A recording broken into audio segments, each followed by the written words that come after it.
Reporting for duty. Whoa, yo, what's up?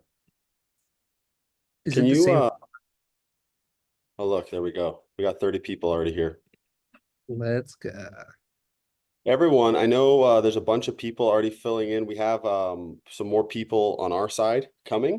If you guys could in the chat tell us where you're calling in from. I can tell you Dylan is calling in from a very special place. Dylan, you want to tell everyone where you're at? Yes, I'm in Western Africa. So to any of my GMT friends instead of my EST friends when I'm home in New York, welcome. Awesome. Let's see where we got in the Q&A. Oh, chat's disabled. Okay. Gotta fix the chat. Shout it out. We'll fix that right now. Thanks for the call out. New York honesty. That's what we call it. Yeah, 100%. And I love myself some New York honesty. Oh, look, we got the auditor. Woo! We got the auditor. Sorry, Sean, guys. where are you? We got Western Africa, we got LA. You look, Western Africa. yeah. Oh my God, Dylan. Good for you. I am in Western Canada, not Western Africa. Yeah. Beautiful. So we're Wait. waiting for Mr. Davies, and then we have a special guest who's jumping on. Is going to be here for the first half of this. Obviously, any questions you guys have along the way, let us know. What we're going to do is we're going to break down the brand of our special guest. During this first bit, we're going to look through a bunch of his different bunch of different pages on his website, and then we're going to possibly look at a few people that are in the crowd's websites over the last little bit. I was thinking one. Dylan said we should be generous and do three. So you guys drop some stuff in the questions because I'm fixing the chat as we go here. And yeah, we'll be able to rock and roll. Actually, if someone gets, if the first person to guess our special guest will be one of those three right now. Oh wow, who is? Yeah, put it in the Q&A. If See, someone watched this beautiful video or didn't see it, oh yeah, someone can the options are McCoy Merkley from Portland Leather Goods, Andrew Goebel from Jambies, or Nick Shackelford from Breeze.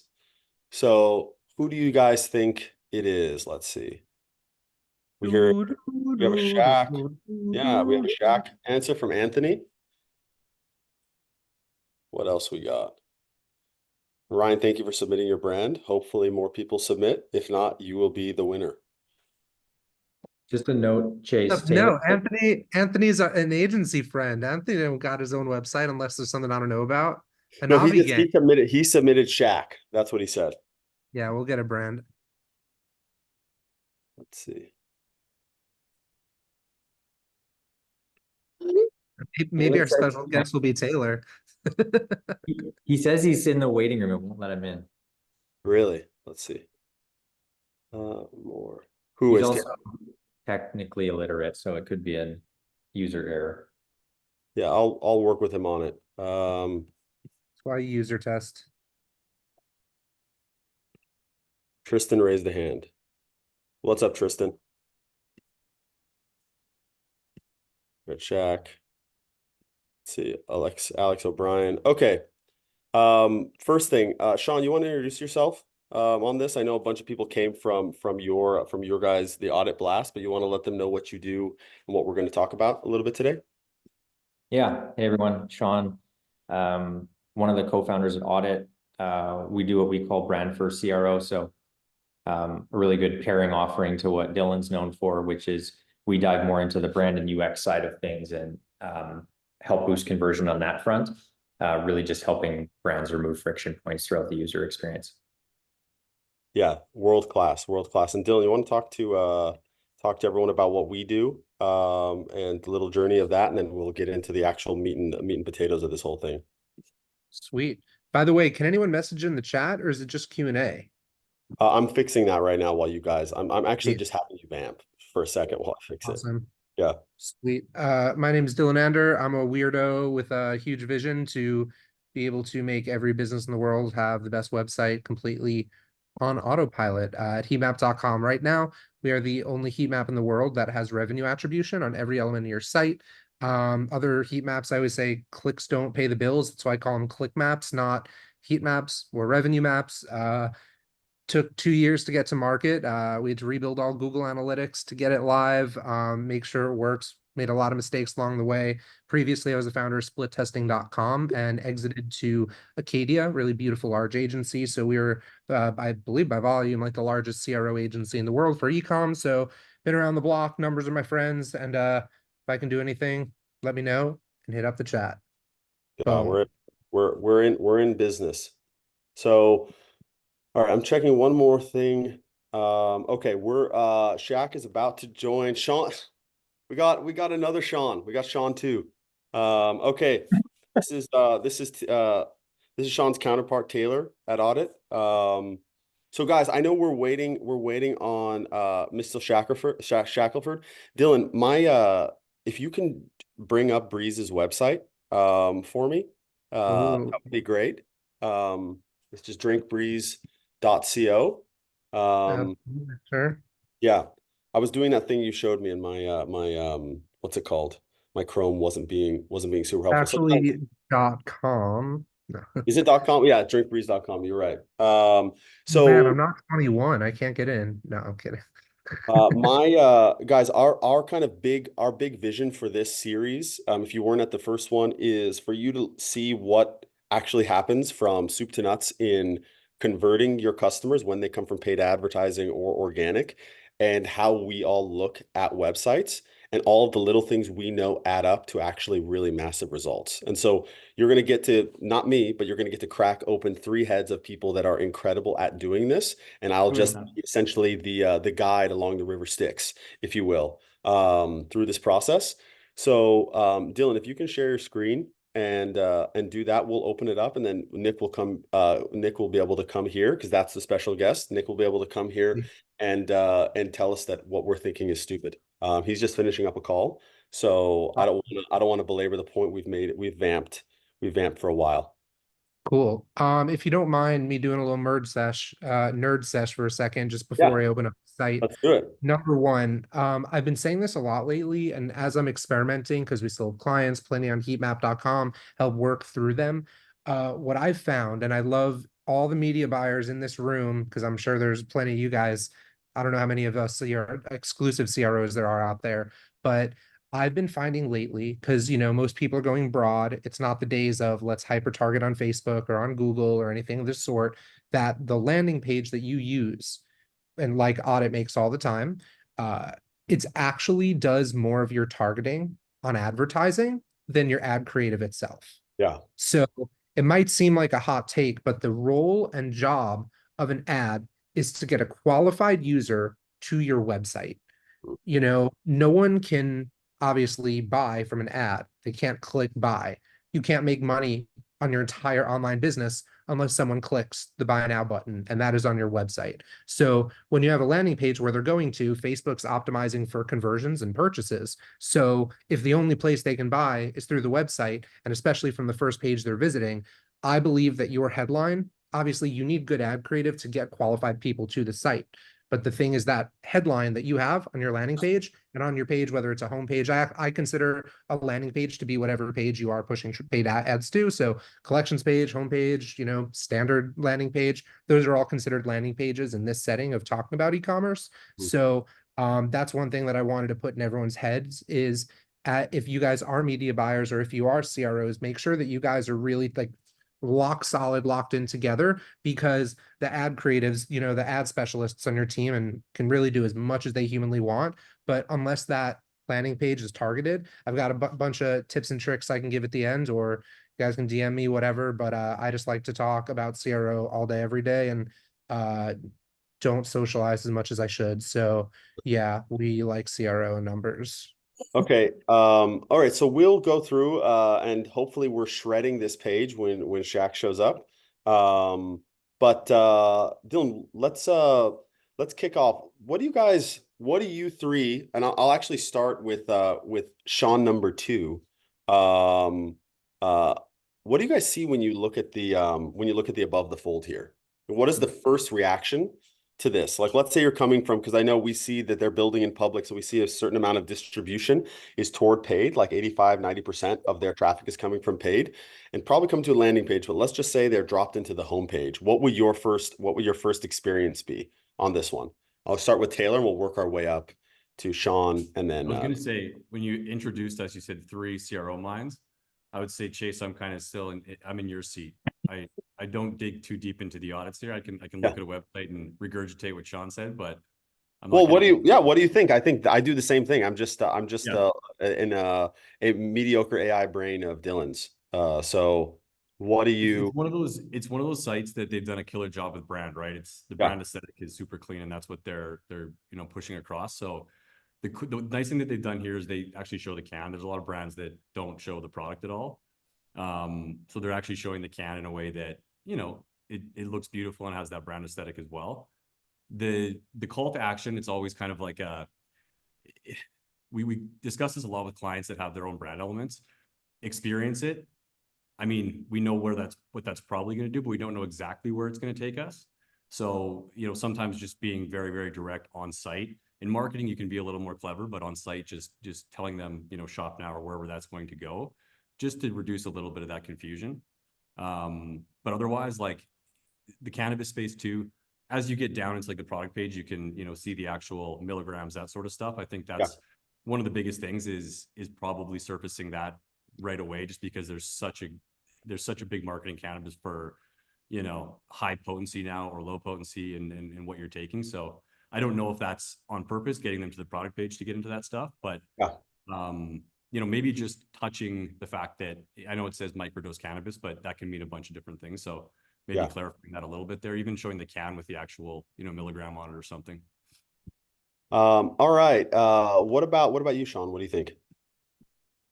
The first thing that comes to mind when I first get here is at least from like anything consumable, food, beverage, whatever, there's kind of like a spectrum of how much trust you really need to build in the product and brand before you're going to sell it. Yeah. Like in that spectrum, let's say water is the bottom, right? It's very rare that I'm going to get to a water site and being like, I don't know if I can trust this water, right? It's fucking water.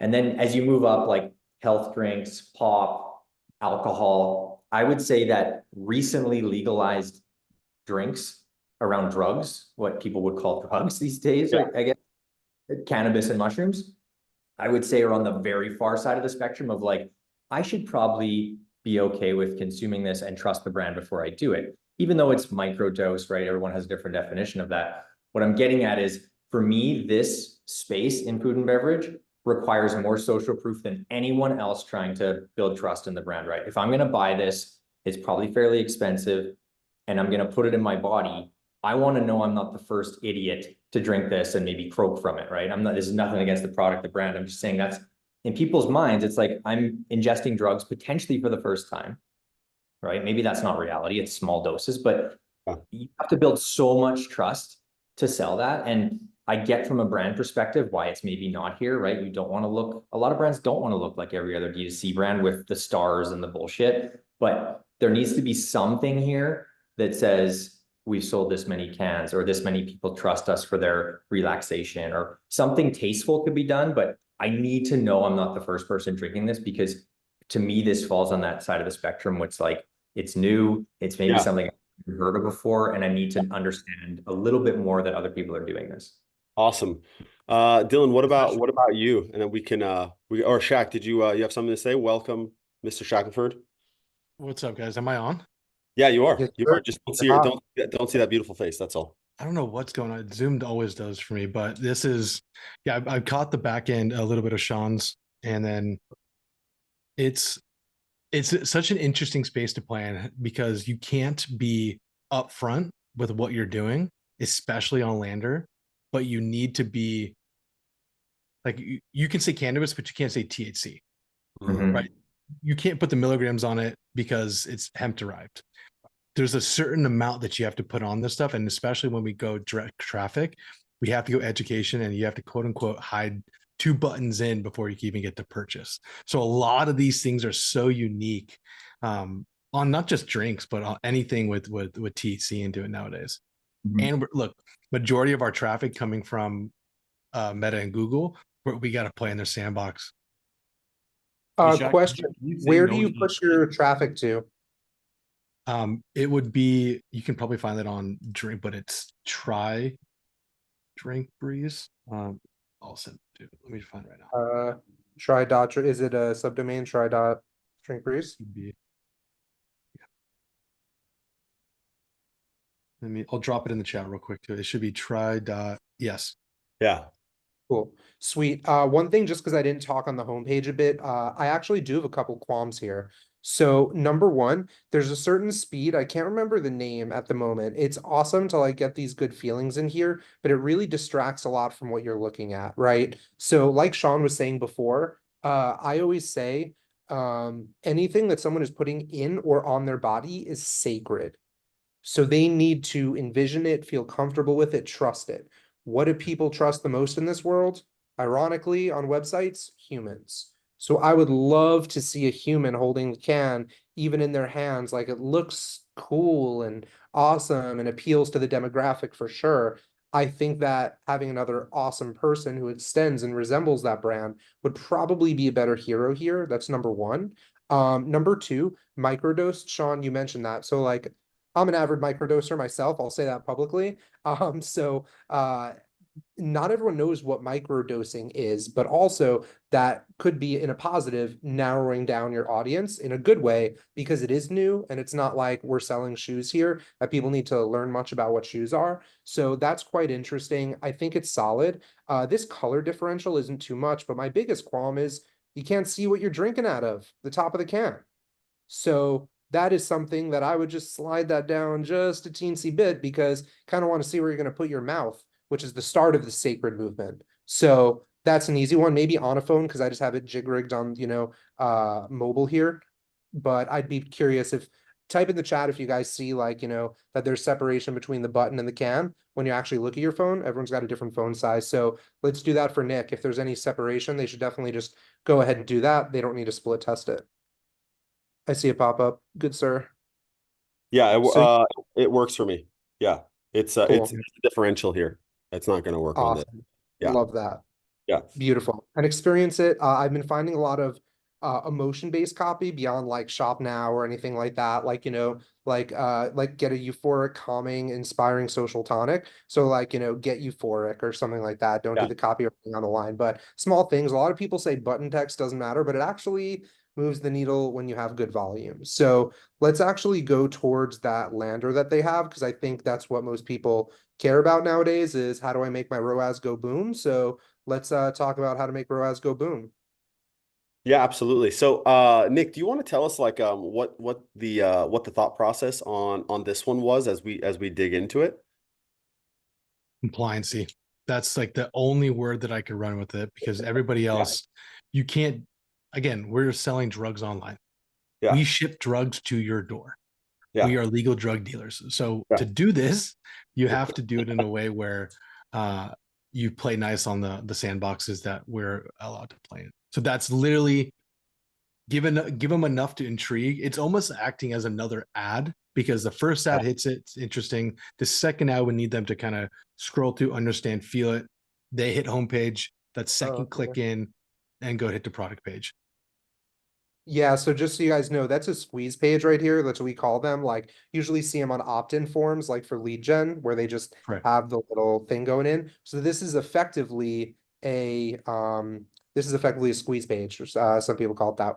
So quite interesting that they land here and then go to the PDP. I used to do that back in the good old days. I actually did have a lot of ICOs and crypto that I launched back in the day when we had to be, quite compliant to say the least. One quick idea here is, so you're already using the word cannabis here, Sean, actually, you were talking about the number of, like users and that kind of thing.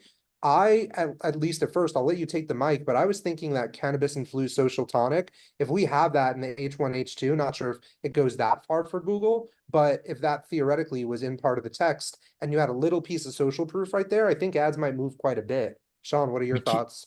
Before Sean jumps in, we can't even jump this on Google. Google is a completely different page and only drives to hemp. So you can't even mention cannabis. So Really? Google could only go straight hemp. Sorry about that. On No, that, no worries. So you can have the word cannabis like over here theoretically.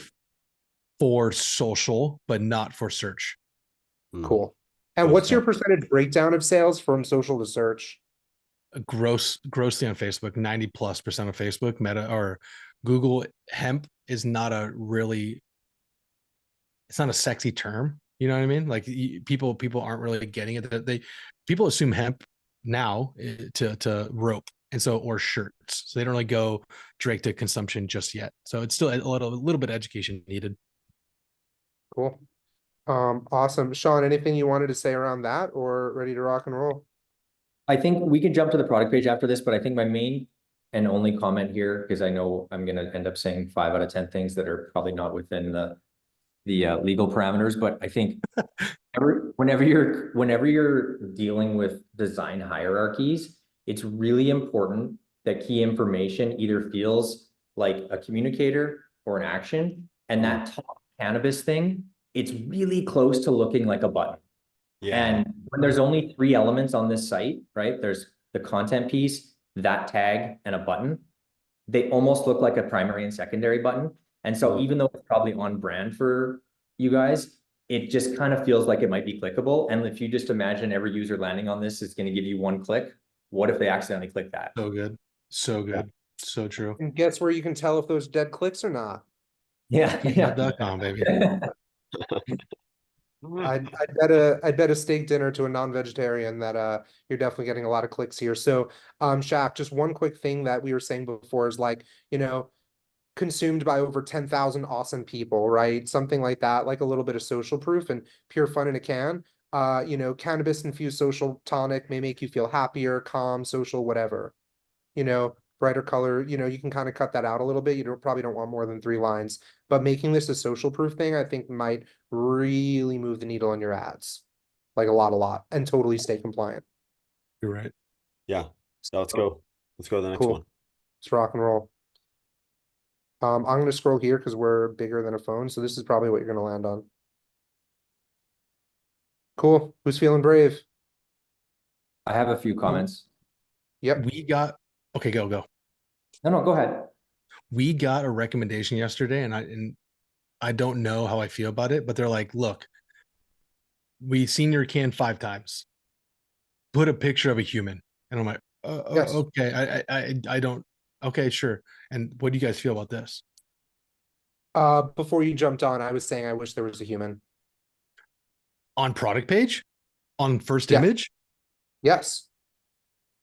Even- So even if it's a hand, even if it's a hand holding it, like the whole thing, this is one thing I'm a big proponent of is dynamism in your photography, especially if you're something that people don't know what it is. So like they look at the can. The can is pretty self-explanatory based on what you said across the ad and the intermediary squeeze page going into this.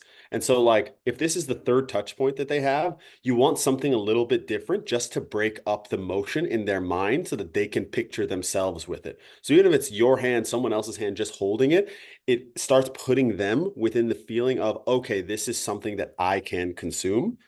Because seeing it again, like you've already seen it, you've seen it in the ad or however you guys are doing that. Like it's, I think it's because I know you guys have a lot of the motion graphics here. Something with a human will drive impact.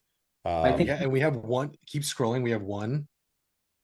Keep going, I'm right? actually going to refrain from scrolling because this is how we buy, and that's the whole name. So I think the way to look at it, Nick, especially with your product, and it's almost specifically to products like yours that have multiple sizes, is it's what we call in-size imaging. So if I land here from the ad and I don't know you have 2 sizes yet, I don't know that this is a shorty can, which some people love, some people hate.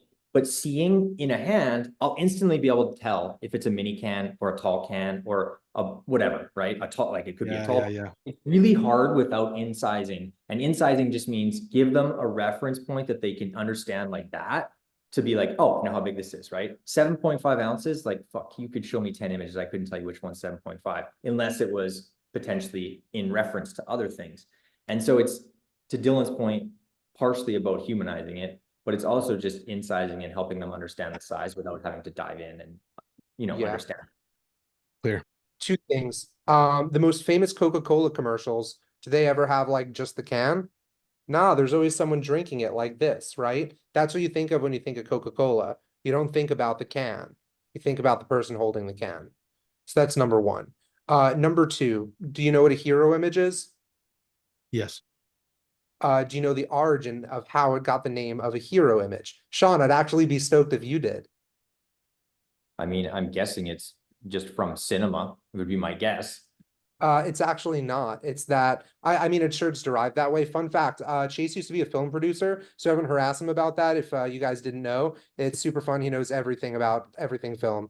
So a hero image, it's typically on the homepage. The whole thing is like, let's say you have a whole beautiful beach behind you, and there's this beautiful woman, if that's part of your demographic, that's just drinking this drink. It could be a shirt for, it could be a sales for like shirt. It could be, for, rollerblades, whatever she's wearing, right? But your image needs to be the hero of the actual graphic. And that's why we call it a hero image. So if there's someone drinking it, but it's a pretty close up, if you see a mouth, it's kind of subconsciously, oh, I have a mouth. It's like, it sounds so like stupid saying it out loud, but it actually has a huge effect. And Shaq, if you want to take it easy in baby steps, if you put a human here, because you guys don't have a carousel where you have to swipe, you guys have the gallery. So fun fact, they're called carousels if you swipe, galleries if you show.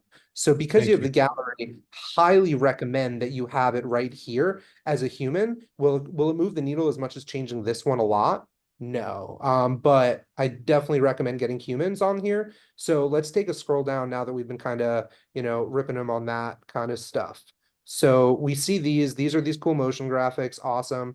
Let's get to this area, which is where people are gonna buy, which it looks like we can't even get all at once. Let's just go here. Let's actually read these first.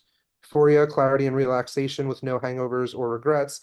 That's one thing that's great because you said euphoria, clarity, and relaxation. This might be a reason your ads are going well because this is really the first thing they're reading, by the way. And that probably came from your ad and it also came from your squeeze page. So really good job having that there. I'd attribute that to part of your success. Having this immediately, that's the first question everyone's going to have. So those are great. Same with lion's mane, that's great. They're going to see what it tastes like. Subtle enough for mom to try. I love that. Maybe even having a mom having it in one of your images might actually be awesome because that way that ad would actually, I think that ad would fly if you had a mom doing it. yeah, so I've done that pretty much of what I'm looking at. We see our back. So actually something Sean said before, I guarantee there's a whole bunch of dead clicks. Actually, Breeze may or may not be on Heatmap, but we could take a look. I guarantee there's a ton of dead clicks here because it looks like a button. So I want to go, can we go back up to the ingredients? So one thing I think is super interesting is for this, and Nick, you can let us know, and then I want to hear from Sean and Taylor. Some brands don't need to show this because everyone knows what their product is. And so it's more about like the offer.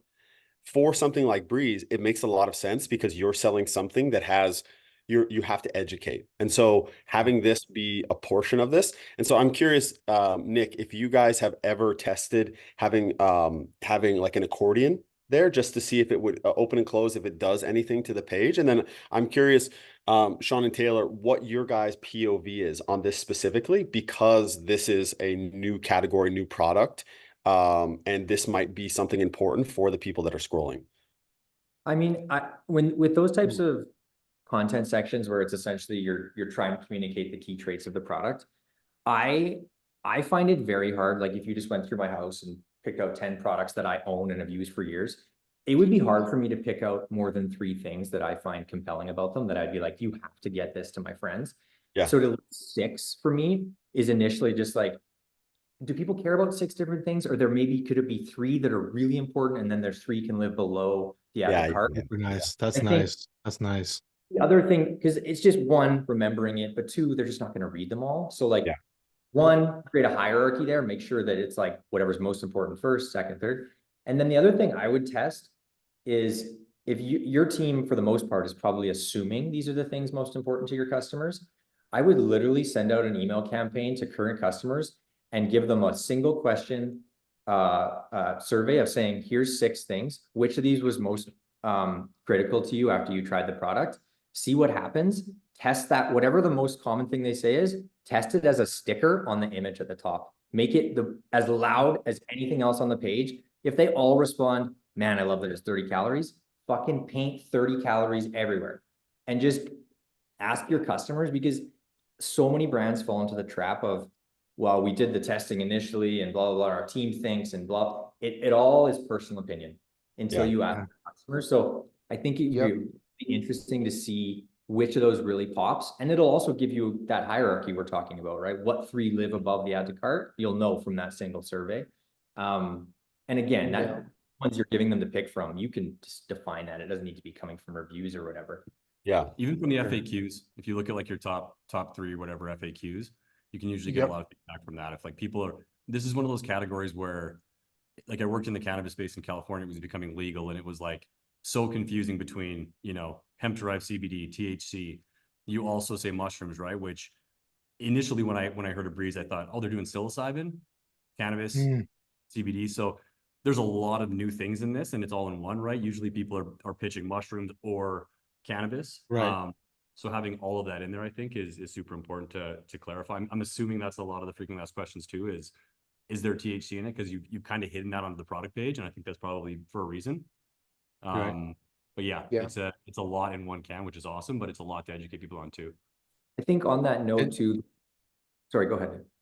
It's been, sorry about that. It's been some of the most interesting positioning angles of, there are things that we want to include, but then you just can't. And then when we do, like for instance, even cannabis, like the sizing of that is the size that we need it to be. Right. Yeah. And then we get into like the THC and CBD has to be at that because of the scroll rate on mobile or even on desktop. So there's some weird things that, and this is all Aaron's brain. So it is stuff where we can get away with it, but at what risk to compliancy? And that's why listening to this is so important, because there are some huge things that we just kind of fumbled the bag on. And that one thing I just texted the team on sending the email of like, here's the 5 things, or here's the 7 things that we listed. Which one of these actually matter? Do you care if it's we don't say the sugar, is it the 30 calories? Like, why is that even included? Who knows? And we kind of just did what most other brands do, is give them everything. Yeah. They'll choose the reason why, right? Yeah. That's a really good note in general, right? Is like, you just do things that other brands do, and you need to get some signal on it. But what Sean suggested is something very quickly, in a couple months worth of signal, you can go to your backlog of customers and ask them that question to be able to optimize. So it's really important to do both.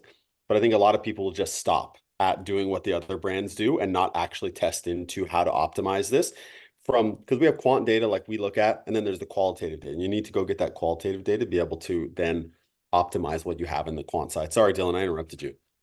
No, you nailed it. Everything was super valid. Number one, Shaq, I already told Aaron I'm sending over my customer feedback survey. If any of you guys want it, email me, dylan@heatmap.com. I'm happy to send it over. It's 6 questions that derive all of the emotion out of your customers. We find 6, like usually 4 to 6 is the most that people will do, of like opening it before being like, screw it, I'm gonna leave. So that's number 1. I have just have Aaron text me and I'll shoot it over. Number 2, after staring at this for a long time, it says 1,600 milligrams of lion's mane and then 25 milligrams of lion mane extract. That's kind of confusing, my friend. So I'm not really sure if it's this one or this one. I'm sure there might be a nuanced difference. But the other thing I was going to say is in this text here. So if you have 2.5 milligrams of THC, this of CBD, I'd be curious if just having this right here. So there's something called the Z pattern. That's how people look at people actually look at websites. They start up here like a Z, they move across, and they move down, move across. So the first thing they see right here, if that's 2.5 milligrams, 5 milligrams, CBD, I'm not sure if that would break anything because it is an image, which just in my experience, I know does help if things are in images versus in text. So that's a question that people have right away, is how much is in here once they know it's a drink and cannabis. So that might be something that could definitely help on compliance, but also just help for conversion rate because people know what it actually is. So curious if you guys have tried that yet. That's another one. And then same thing with vegan, non-GMO, gluten-free, and then only 30 calories. Those are also things that you can kind of have here as like little circles. So you move that over a little. It could be like a diagram where before they even scroll down to see how much it costs, they know it's only 30 calories, it's 2.5 milligrams. It's there's lion's mane in it and 5 milligrams of CBD. So having it in the image itself might be even more effective. And then you can actually theoretically remove this whole thing here just by Yeah. getting the image. That Yeah, might I'm be sure a there's some compliance stuff that goes along with that, but I take your point in terms of like it's almost it's product proof rather than social proof, right? It's like give people a couple different things and it's more engaging than having to read. Like one thing Dylan taught me, guys, was this thing called purchase velocity, purchase conversion velocity, and like the amount of things you can stack because the eye can move really fast in that pattern, and so the amount of things that you can stack there to make a dynamic image, especially for instance, if you're going to stick with the can, what can you do to make that image have a little more resonance and a little more impact upon first landing on it? There are things that you can put, like the great things Dylan suggested there, that people will move through quickly so that they get to, okay, I'm willing to make have a conversation about about what we get next. Because this is the other thing.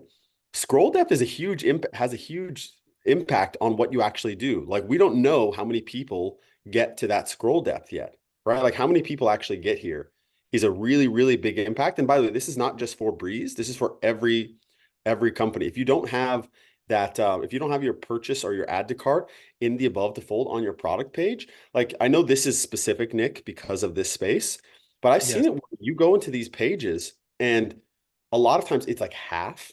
And depending on, I'll go check on other phones, I'll go do this on the desktop, and you'll see that it is below the fold.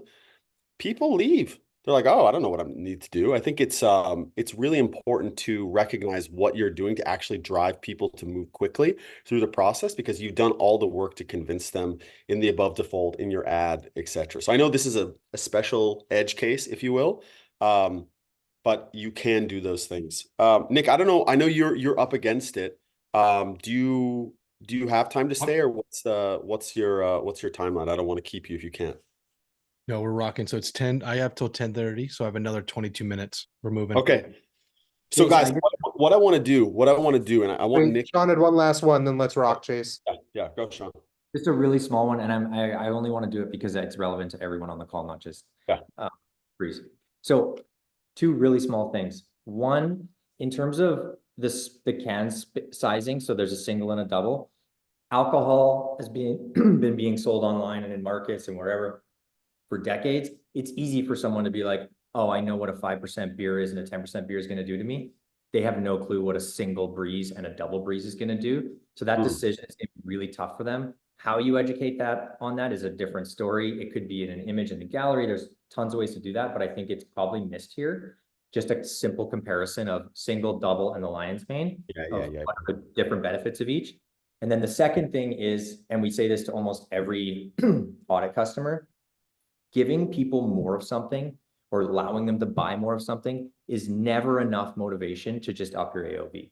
So just saying buy 6, 12, 18, 24, 48, that's not a motivator to buy more of it. You need to entice them. And from what my quick clicks, there is a bit of savings from increasing how many they buy. Some way tastefully that needs to be communicated. If I buy 6 versus 12, I think I save 10%. I know it's a little bit, but like that little motivator of like, okay, this is going to be the reason to purchase more can be the difference between buying 6 and 12. Just getting 12, not a big enough motivator. So just think, how do you display price savings as they scale up? Hey, Sean, on that selector for single, double, duo, would you list, just because you have to click on it to get the actual, like, what is the difference? Obviously you can just, make your assumptions from single to double, but would you put under there like 7.5 ounces and just so that they don't have to click on it to see what the difference is and go up to the product image? Just like a little bit more The next one up on the can selector? Up in like the actual image of the cans. Yeah, I think you could, but it comes down to that same thing. It's not so much about the volume that I think you need to educate on. It's people truly don't know what that amount of THC and mushrooms and whatever is going to do to them physically versus the next size up. I have no clue. I microdose almost every day too. I wouldn't be able to buy this and be like, oh, I'm a single guy or a double guy. Educating people on that front is probably a huge barrier to you selling more of the larger product or more volume. Also, one last hot take. First off, I've never seen a website with 5 different number options. That has to be hurting you by far. Would you 12. would you have to have a drop down instead? Yeah. What would you have them do? No, definitely not. What, because usually never more than 3 options. So if you think about it, there's 10 and 2 here. So you're really giving them 10 purchase options, Yeah. which is pretty rough. So if you just redid this buy box where you did this, and I know this is a fundamental business decision, but I'll split test it with you, Shaq. I would go bold and do 12, 24, and 48. Because people know what a 12 pack, 24 pack and a 36 pack usually, but do 48 here. Or you could have 36 even, to be honest. And because people know what a 12 pack, 24 pack, 34 pack is, like Sean is saying, making it more familiar, even with an unfamiliar product. So I would probably get rid of 6 altogether on your website. I know you probably have a lot of SKUs and let them go, but I would bet tons of money. I'd put it publicly on the line, my name, of saying that you guys will make hand over fist money by removing 6 and removing 18. You guys would have lost it. We had one on there that equaled $420. Mm. Just for shits and gigs. $420. It was like, I think it was either a 72 pack or something large, but it added up to 420. And I was like, okay, we had a couple take it, but some brave souls take that price point. That's nice. But for you them. had no 6s? No, we just kept the 6 is the easiest entry point. Especially for, I mean, I don't have an answer other than 6 is our number 1 seller. 12 is usually on subscription. And then 18 to 24 are usually large purchases for major weekends. So that's the justification around those two. But again, those are just answers, not necessary scientific data. Totally. I'll dive into whether I do or do not have heat map data. I will take a look into that because I'm going to be brutally curious. Question. What questions do you have for us? Yeah, we'll do we'll do the questions from Nick. We'll go into them and then we'll go starting 5 or the Avengers here go after our viewers pages. We'll look at 3 different ones. We'll do kind of rapid fire on them. Sound good, guys? Yeah. Shaq, what do you got? What questions you got, man? What can we do for you? So even not even just like tactically speaking, like I have a lot of fear in making changes and making optimizations, because if I look at my shop right now, which I'm going to pull up, I'm going to type it in, and I'm going to go, okay, my conversion rate, it's telling me my conversion rate is nice. Conversion rate. I'm looking at this conversion rate on Shopify Dash, like I do every day. Awesome. I'm stoked. I'm a 5.9% conversion rate. I don't want to change shit. Why would I change anything? Yeah. Do you like more money? I feel like a lot of people feel this way. I feel like a lot of people sit there and look at it and they go like, I'm not going to change it. And this is how I feel right now with my own brand. So Shaq, 2 things. Number 1, fuck conversion rate. Never look at conversion rate. It's never something you can control. It's a sum total of your entire business. If you cut your traffic, no ads, you triple your, email spent, send 3 emails in one day, your conversion rate will be 20%. Congrats. It's not really like conversion rate is not something ever to look at. You look at MER, profit every contribution margin, ever you want to look at that. Look at your top line revenue. How much did you spend? Cool beans. But conversion rate, we never want to take a look at that. Number 1, revenue per session, heck of a lot more useful, but fuck conversion rate always, every day of the week. Always look at revenue per session. If you're looking in Google Analytics, they also have on your phone. It's pretty simple, but also this is a $40 product.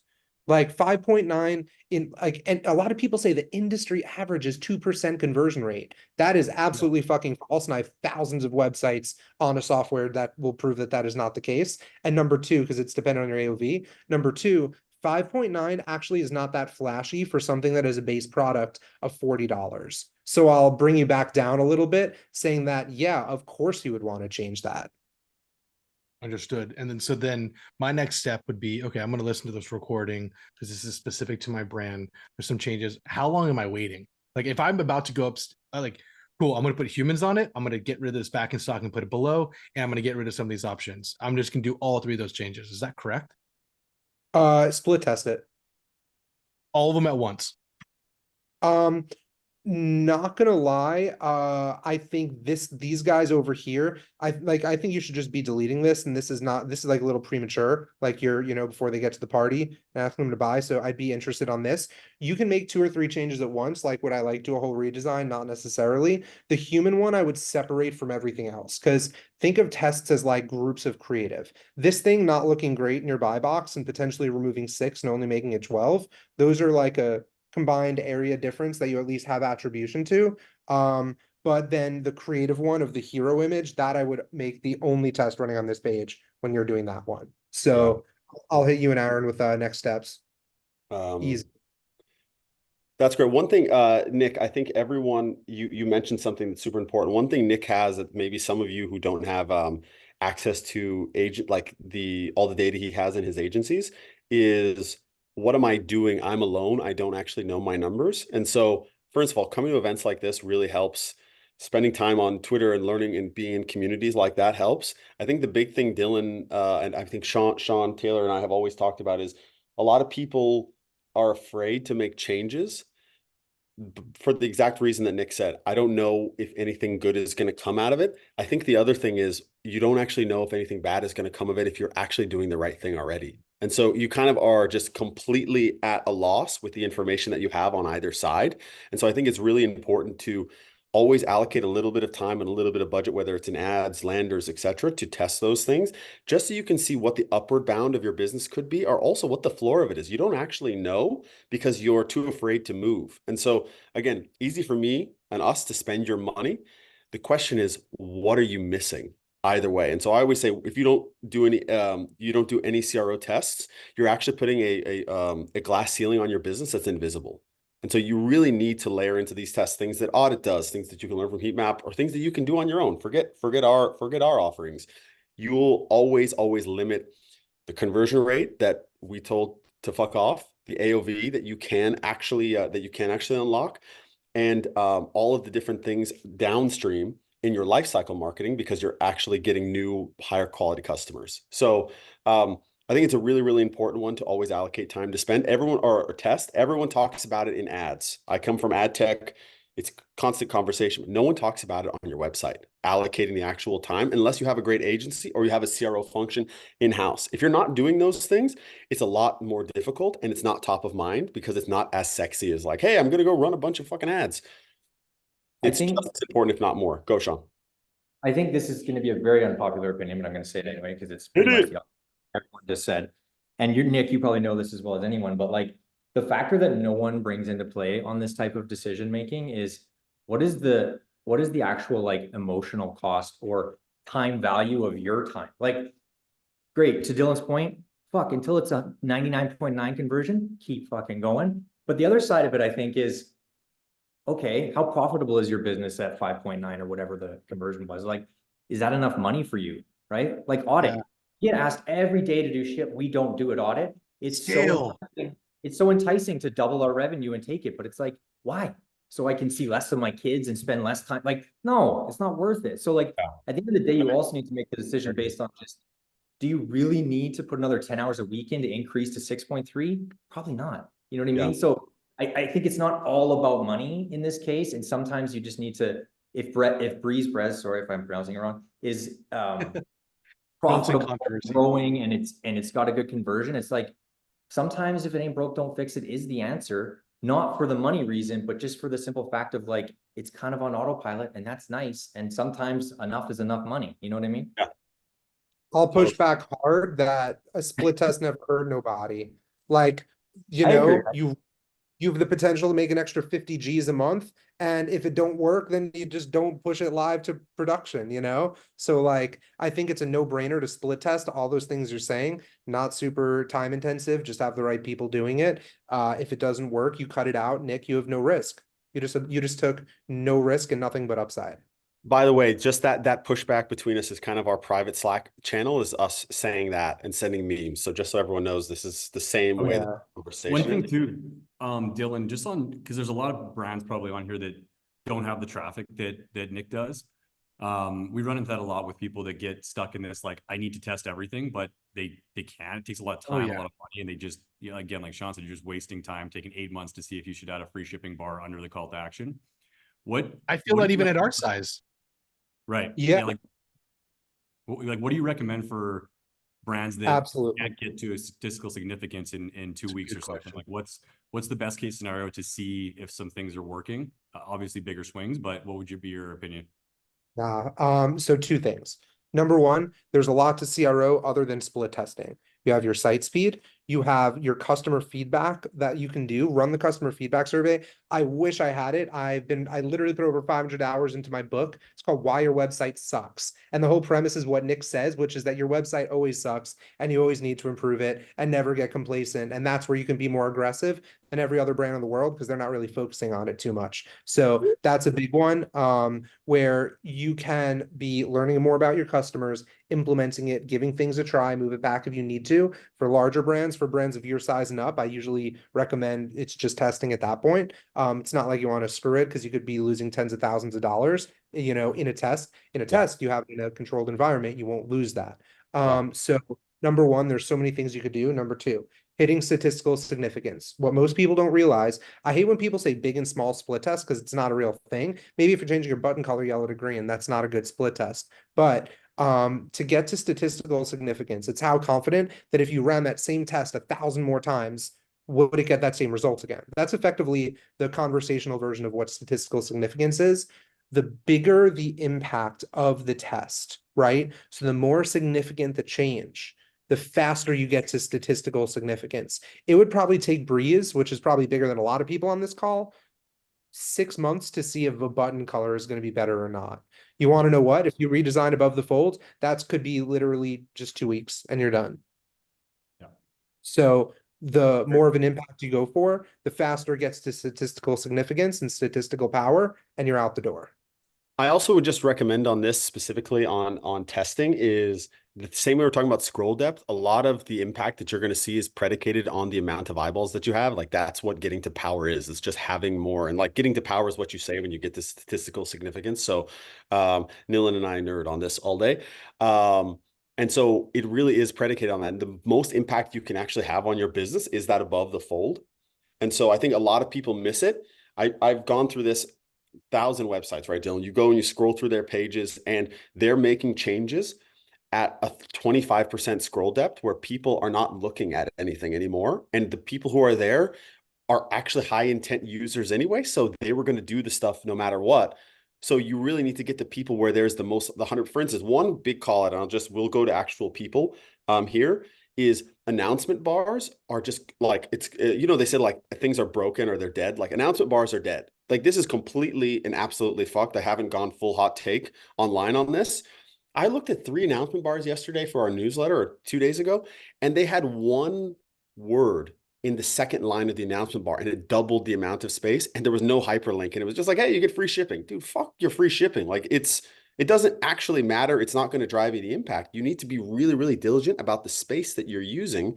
And so your above the fold is the most important place that you can optimize, and your test will get to power way more quickly. But it's a really good question. We should dive deeper and talk about this another time. I want to go to he hit us up earlier. Dylan, I put it in the chat. If you look for us, it's milkify.me. Milkify me, baby. Yeah. Pulling it up. Yeah. Hey, boys, I love you guys so much for the time you guys spent. I'm so Thanks, grateful. Nick. Thank you very much, guys. Hope that was useful, brother. Let me know. You Bye-bye. can give me your Mhm. address. I'll send you guys some drugs. All right. Sounds good. All right. I'll take him up on that for sure. 100% shoot. Great. All right, Milkify, Sean, take it away. Actually, Taylor, take it away. You've been a kind man. Yeah. This is an awesome brand. We've seen this before. So, okay. So obviously when we talk to people, we like to find out where they're sending paid traffic to, right? Because most of the brands that we talk to aren't sending them to the homepage unless it's, organic traffic that's landing there. So if people are landing here, I think they've done a pretty good job, right? This is a very targeted market, obviously. And there's a timeline for this customer, right? This isn't something that a customer is going to use for the rest of their life. So getting them through this, what we find in this space is people are more likely to read a little bit further because this is a very important thing. I think they've done a great job here. Where's the Dylan? Can you scroll down for the call to action? Okay. I think they've done a great job with hierarchy. The trust is massive here. I was 16-month-old and like breastfeeding and pumping and everything was just like insane. So this is a product that I hadn't heard of before I found this brand. So trying to kind of explain things and educate people is one of the key things here, but you can't get boring with that. So I think hierarchy wise, trust of over 5,000 moms is huge, right? Trust needs to be there right away, like Sean said in the last one. And then just getting them into kind of explaining what this thing is. Again, if they're coming from an ad that is UGC or a blog content that really digs into this, then it doesn't matter as much. But assuming that this is their first touch with the brand, there's some education that needs to go on with what this product actually is. So I think they've done a good job here to try and get to the point, show trust, show the actual product, because you can't, that is the product, is the bag. Other than that, I don't have too much.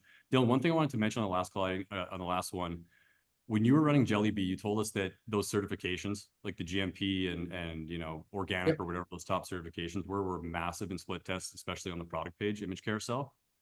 That watermark that you kind of had on that product page. Do you still find that with most brands in the supplement space, or something that, you know, is this? I recommended that to Nick. Yeah. So would you have that on every product image as a, like every product image? Consumables typically, yes. Oh, hold on. I totally don't know where I am. Had them here. It was Milkify, right? .me. Cool. There we go. So yeah, that's something that on the product page we definitely could have. Those symbols would help a lot. On product think page that- specifically.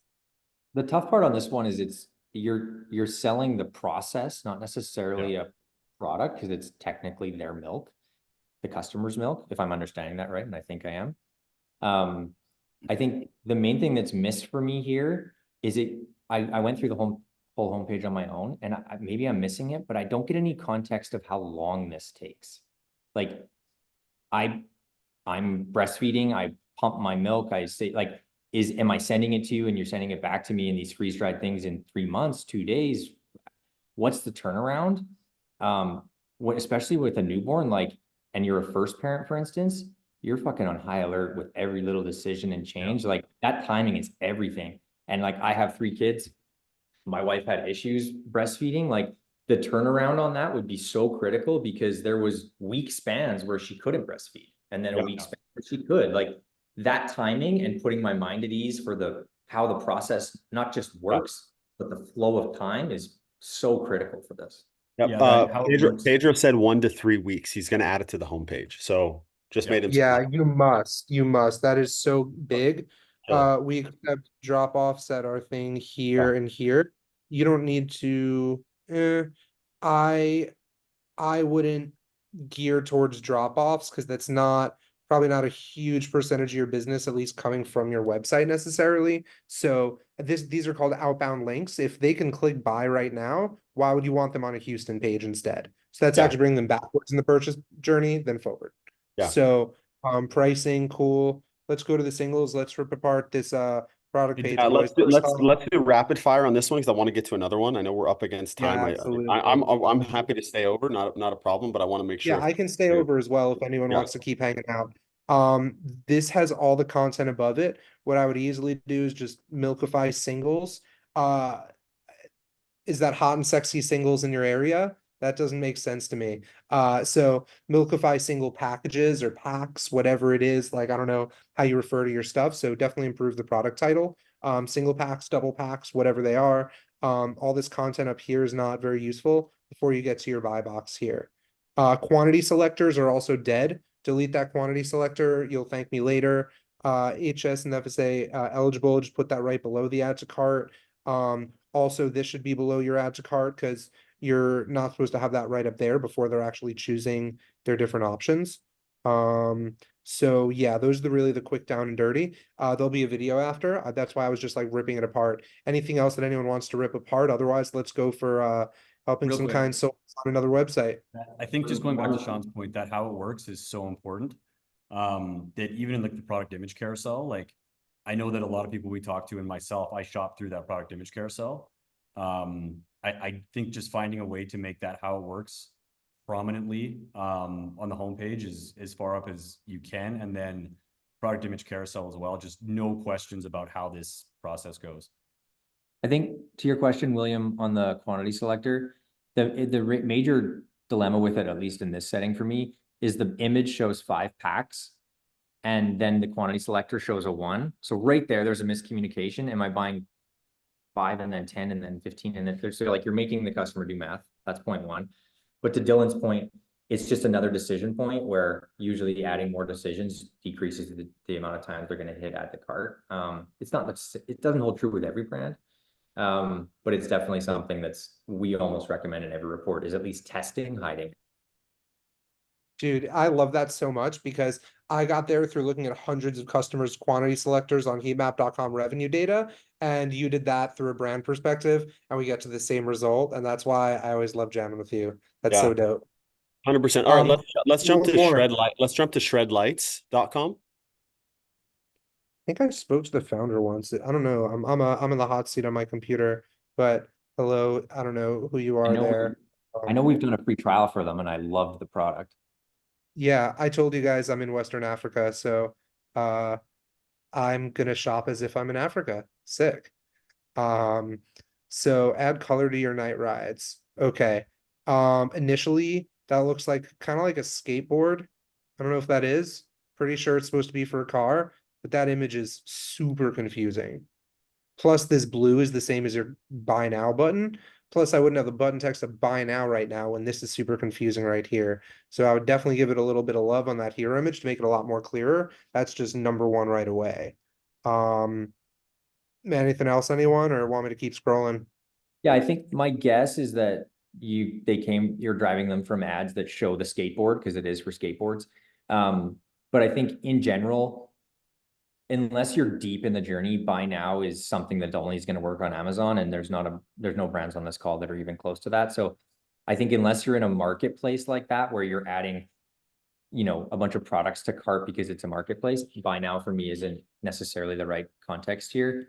I think obviously you've probably gotten feedback that being able to control the lights from your phone is important, but I think to Dylan's point, that probably is important, but you need to actually show the actual product on the skateboard as well, because that's what sold me. See, like there's that image on your site of the guy skateboarding in pitch dark and there's like fucking high beams. Like that's all I needed to see. And I'm like, I need these. And I skateboard once. That's sick.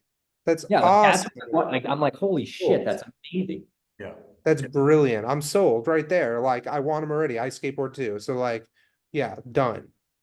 Done. That's awesome. So yeah, this is a sick product, number 1. Number 2, imagine all that stuff I said in the beginning. If this was up here, like a better version, I'd be like, whoa, this is sick. That would have been the first thing versus what is this? And I think So, Dylan, you were highlighting that text at the top. It's something that a lot of brands fall into is, sorry, the SLFX, is they fall into internal nomenclature and using it on a marketing sense, and no one knows what the hell that means, right? So sure, once they're in the product page and there's the detailed product of your product name, great. In the homepage sense, just tell them what the hell it is, right? 4 lights controlled by my phone. Like be more literal when you're on the homepage trying to communicate what you do. Using 4 letters that have no meaning to anyone in your homepage, you're just missing the chance of actually communicating the product.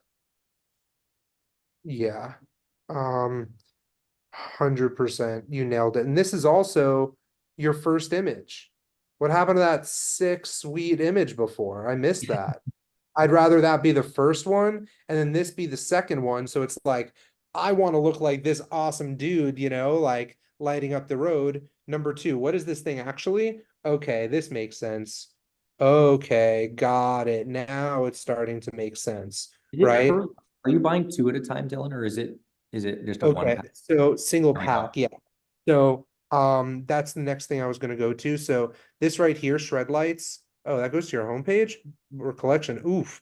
You just push them backwards in the buying journey. Just literally delete shred lights. And then add lights maybe to right here. So it's SLFX plus lights. Delete that shred lights hyperlink, especially.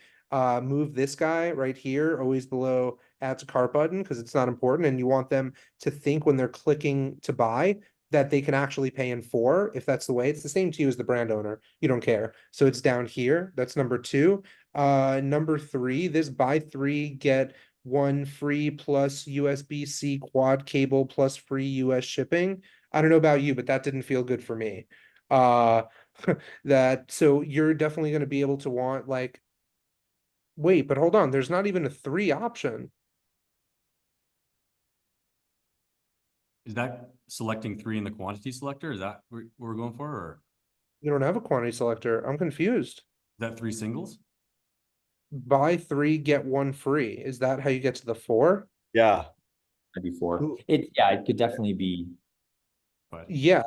So what I would do is buy 1, 2, and 3, and then just say, have a little like, swatch right here that says free cable plus, free shipping, or, 4 fast pack is shipping. supposed to. So Eric's giving us feedback in the chat. He's saying the 4 pack is supposed to be the buy 3, get 1 free, but he sees how it's confusing. So I mean, this is kind of the whole one of the whole big things of CROs, like make sure that you keep everything as simple, stupid as possible, so that people can move as quickly as possible. So it's a really good call, Dylan. I think let's move through One this. more. We got one Yeah. more. So One more. I had someone dropped in the chat Supergroup. They work at Supergroup, so I thought we would do that one, supergroup.com. Supergoop. All I see above the fold is what we're looking at. I see 1 step. That's already a big problem because this is way more pixels than a phone. So also, announcement bars never have a line break ever. You're wasting 5% of your vertical space Yeah. just to I start. think So that one's a good example, Dylan, because it's you're the very first one in that carousel was extra long, and all they had to say was free shipping on subscriptions, right? Like Yeah. I understand wanting to inject brand personality, but like that's not the place to do it. Yeah. 100%. 100%. Yeah, and in heatmap.com, I could actually see if I just take this amount and then move it down here as if someone didn't have it, I can literally see they lost like 15% of their people just by having that announcement bar there. It's pretty wild. Yeah. Okay. Sunscreen, easy as unseen. That's good. Our best-selling invisible SPF.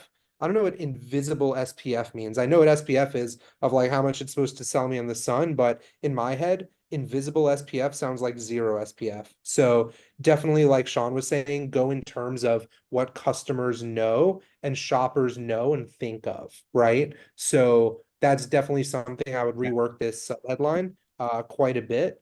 The shop now also, I know you have a slider here. Never once in the history of my agency and all of heatmap.com, which is thousands of websites, I've never once seen a hero slider work better than a standard 1 image hero. Dude, So that's something 100%. forever and ever. 100% If agreement. anyone That's here, mine. if you guys go to your website and you don't have a single image and you have a slider on your homepage, go change it immediately. You don't even need to split test it. If you lose money, just invoice me. If you make money, you can also send money. But I mean, I would say this, like there's a bunch of places people put sliders. I see it in announcement bars now. I see it every single place, even what Breeze was doing where they had that rotating amount. Like all of these things distract from the actual thing that they're doing. And so I want to step back for a second and talk to Taylor and Sean about this, which is you guys design these things. So like Dylan and I are coming from a very quant angle with UX being a part of that. Let's talk about the other side of this, which is, okay, you want to make beautiful, pretty things, but you want them to convert. How do you feel about a lot of the things you're seeing here in terms of what you would recommend if you were doing a redesign of this? And also on the kind of carousel thing, do you guys make that a recommendation usually? Or is that something where a customer comes and says like, we really want a carousel, and you're like, oh, fucking it. Of course, fine. No, I mean the reason Audit is built the way it is because in the agency space, most bad decisions or failed conversion or failed websites is because the customer got an opinion. Yeah. Carousels are the result of in every room, no one can make a fucking decision. So instead of having 1 tagline, they have 3. That's carousel was invented by teams that couldn't make a fucking decision. That's it. They have no value. They've never value. I guarantee if you went into this supergroup team and ask why they're all there, they're all important and no one could decide which one was most important. It's a simple answer, it has nothing to do with conversion. So I think and this is not uncommon, this isn't a super group problem, this is every site. But I think when our customers come to us and say, well, we want a carousel, don't delete it. I just say, I don't really care what you want. I'm here to make you more money, not to cater to your wants and personal needs. So for me, it's when we approach things like this, it's simple. You either hire us for a professional opinion and you trust us, or you don't. And if you don't, please don't pay us.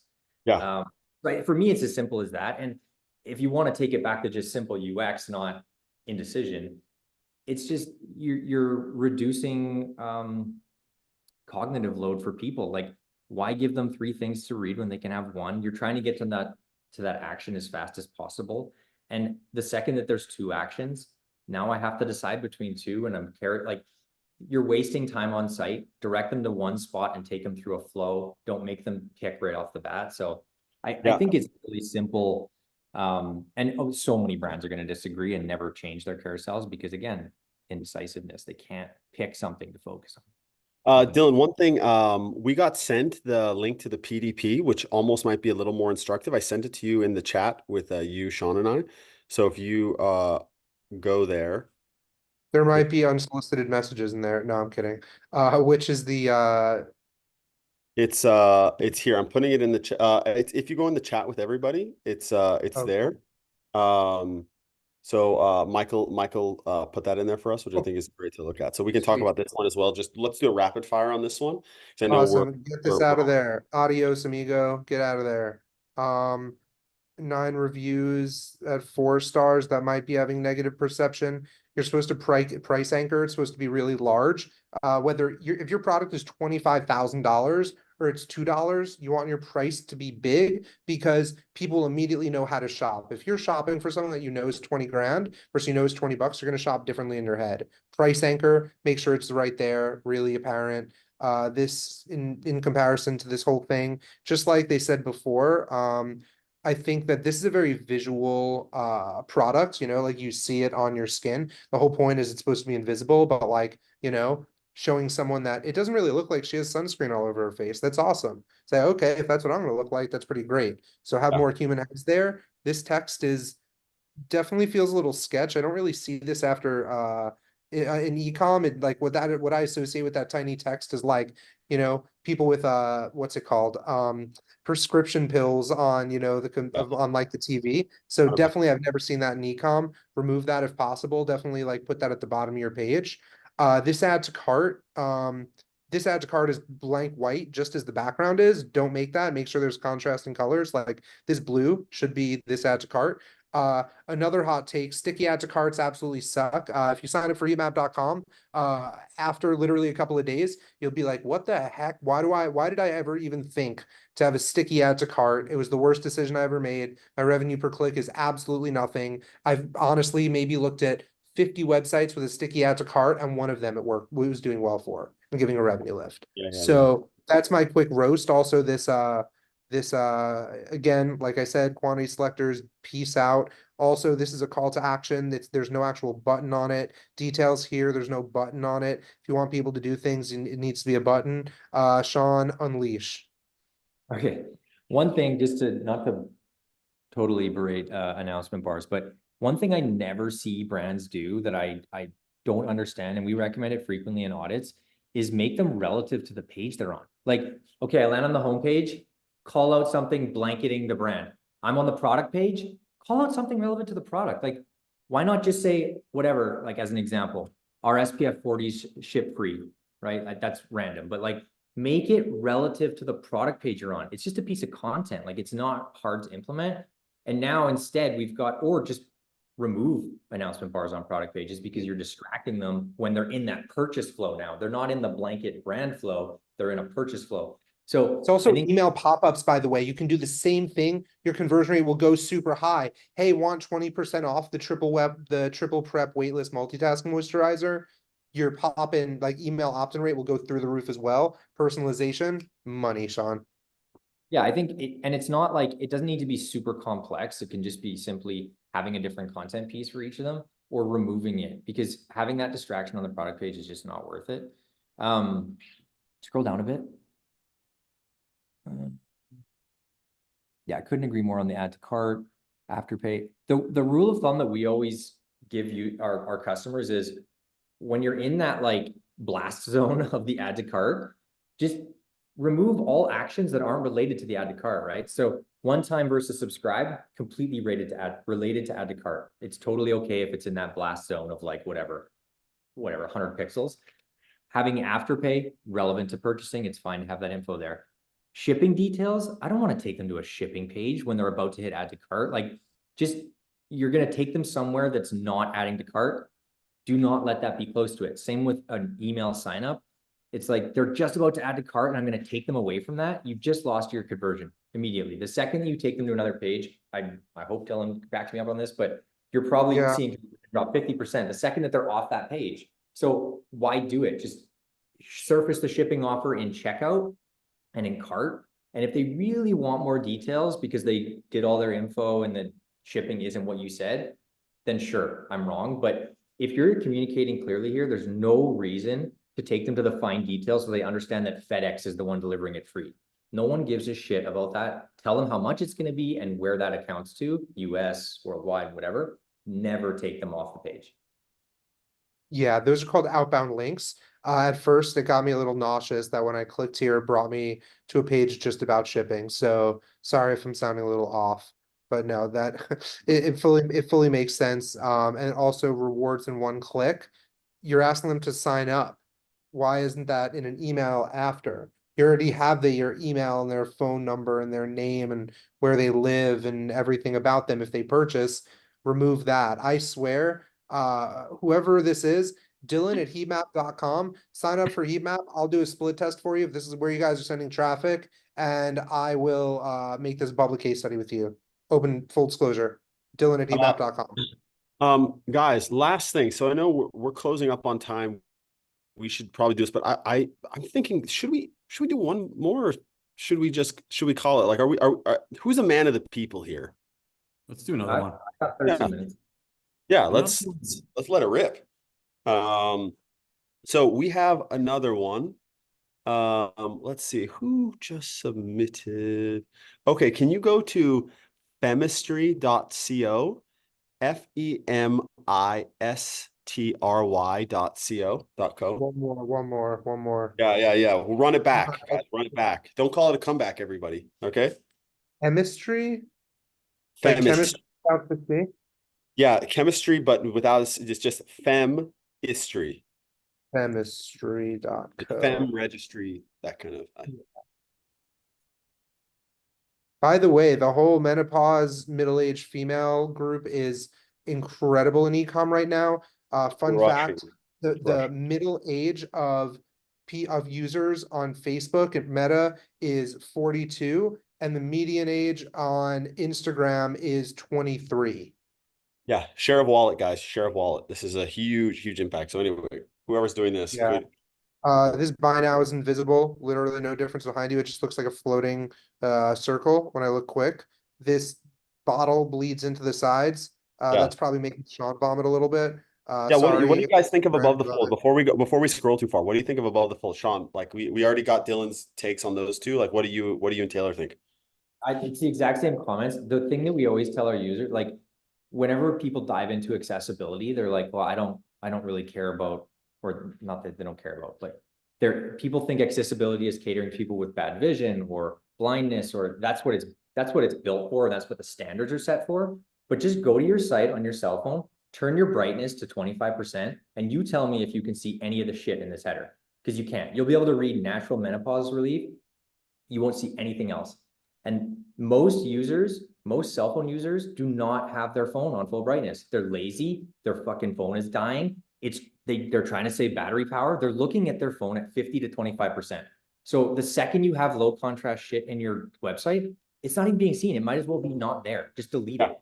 Yeah. So every time you look at your site, stop looking at it on your fucking retina monitor on full brightness. Open your phone, turn your brightness down, and look at reality, and then assess whether it's going to work or not, because I guarantee you'll make changes immediately when you look at it with low brightness. Hot take of hot take. Look at reality.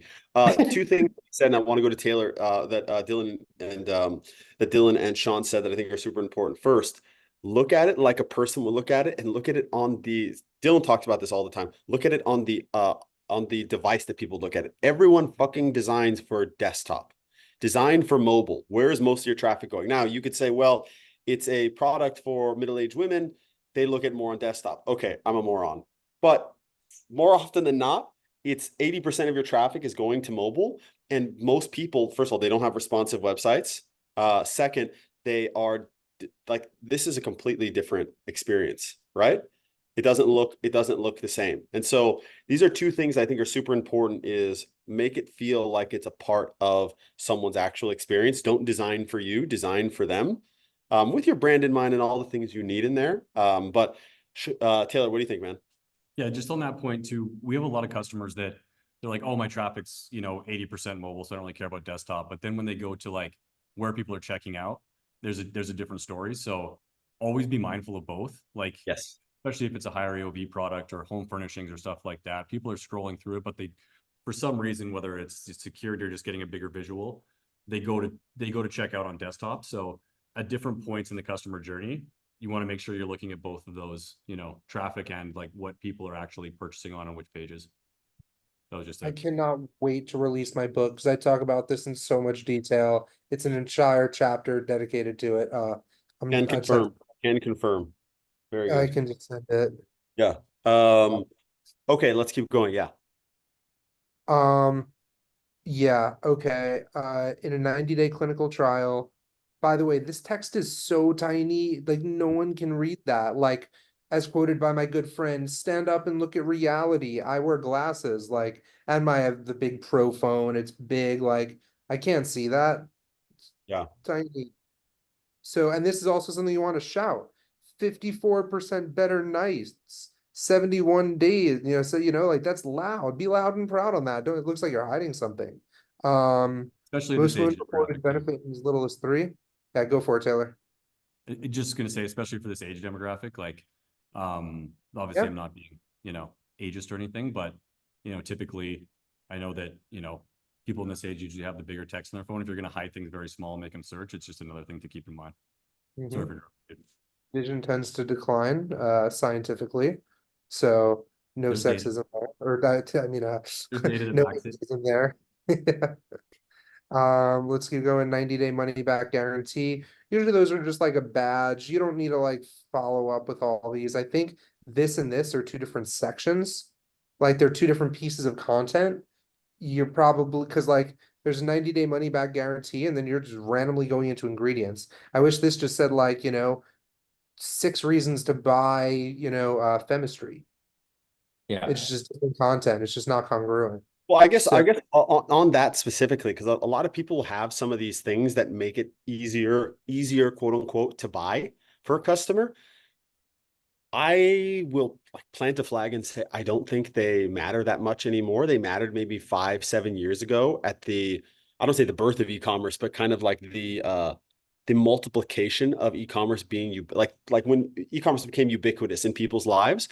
Now it's kind of like, all right, well, I just expect if I hit you up to get my money back, you're going to give me my money back, because Amazon kind of ruined everyone's life. And so I think everyone's kind of on this stuff operating on a like 5 years behind the actual times of what customers expect. That's just table stakes. Like no one, I don't give a fuck, because it's like free shipping or $5.99. Whatever, doesn't matter. It's not going to change. If I want something, I'm going to buy it anyway. 90-day money back guarantee. Well, that's just my expectation at this point. Especially on homepage. What I want to know is like, what is actually in the product? Why should I buy it?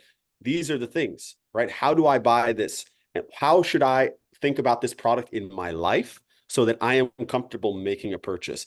A 90-day money back guarantee is table stakes. It's not an actual impact Yeah, there. they can go to Costco and buy menopause pills and then return the bottle empty and get their money back. Like there's so many brands doing returns in a way that's impossible to meet. And to your point, Chase, like there's so many things about it that are table stakes, whether it's, you get returns or just returns in general. It's like, well, no shit. Like if your product doesn't fill my needs, I'm going to return it. So Michael asked a really great question. And I think we can close on this. Super, super interesting for everybody. What are the things that are table stakes for people that brands are still inputting on their website? So we just talked about 90-day money back guarantee. We talked about free shipping. what are other things, if there's maybe 2 to 3 other things you guys have seen regularly that people put on their websites that don't actually have an impact anymore because they're table stakes for an e-commerce experience that every single person is expecting because of Amazon? Obviously, free shipping, like 2-day shipping, like 2-day shipping being kind of like an opportunity that they can have.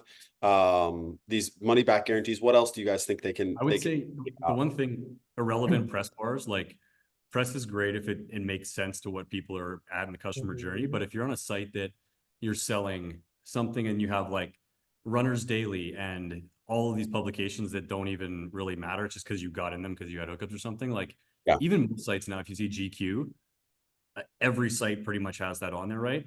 If you're putting something under it where GQ featured it because of whatever, and there's some more substance to it, but like just implementing a press bar because every other website does it, I don't think moves the needle as much as people think. Make sure that, you know, customer testimonials work better there if there's actual substance to it. So I think just like irrelevant publications, you know, that don't really make sense is one of them. Yeah. Mhm. No, Yeah. I think it's one of those things where it really depends on the product. Like I think with the press one, for example, there's certain press pieces that'll be really relevant. And then maybe in some cases, customer, like if you can't get proper press and you're paying some agency $50 to give you press logos for WGN News Atlanta and shit like that, like it's holding no value, it's actually devaluing the press. And so I think just finding that sweet spot and not just being like, oh, everyone does this, so I should. Look at the problem they're trying to solve, not, oh, I need press because everyone else does. The problem they're trying to solve is saying to people, other people trust us, other people love the product. So just put that lens on it instead and say, okay, under my header, I want to have some sort of trust builder, not I need press. Maybe you have an amazing review from a customer or an influencer or something that can have an impact. Don't just go to the oh, everyone has press, I need press. Build trust with the customer and use that as the problem and find a solution that meets that. You don't need to necessarily have press. It's impossible to get good actual press these days. Stop chasing it. We could open up 20 D2C sites right now. Half of them would have the same logo. So how valuable is it? I agree. You know what I also agree on? It's 7 p.m. where I am at the moment. Yeah. Time to I call did it. not sleep last night because I was coding AI. If you guys, oh my God, I'm so excited. I'm not a good salesman. If you guys aren't on heatmap.com right now, it's about to come out. Prices are gonna get jacked up a lot. When you see what's coming out, it's really wild. The urgency play. Yeah. No. So, like that. everyone, They're just truths. They're just yeah. truths that I haven't slept. We're making the most wild AI product in all of CRO, and it's just gonna blow minds. And it blows my mind. I'm tired. Okay. So Yeah, Steve, yeah. next time we'll tackle some stuff that is non-ecom. If you have questions here for Sean or Taylor, they're there. If you have questions for Dylan or I, it's our names at heatmap.com. If this was useful, let us know. If you thought it was great, talk about it on the internet. It never hurts any of us. We're here to always share value and make sure that you guys get a lot out of it. So I hope you guys were able to make some new things on your website. Come next time, there will be another special guest. There will be an opportunity for you to get your websites audited. But we're really, really excited, and we're going to sign off now, but really appreciate everyone here spending the time with us. We went over half an hour and we still had almost more than half of the people stick around. So that's showing you that we did something well. So we really appreciate you taking time out of your guys' days. And yeah, we'll see you guys next time. Thanks, See you next everyone. time. Thanks, Thank everyone. you. Thank you. Bye-bye.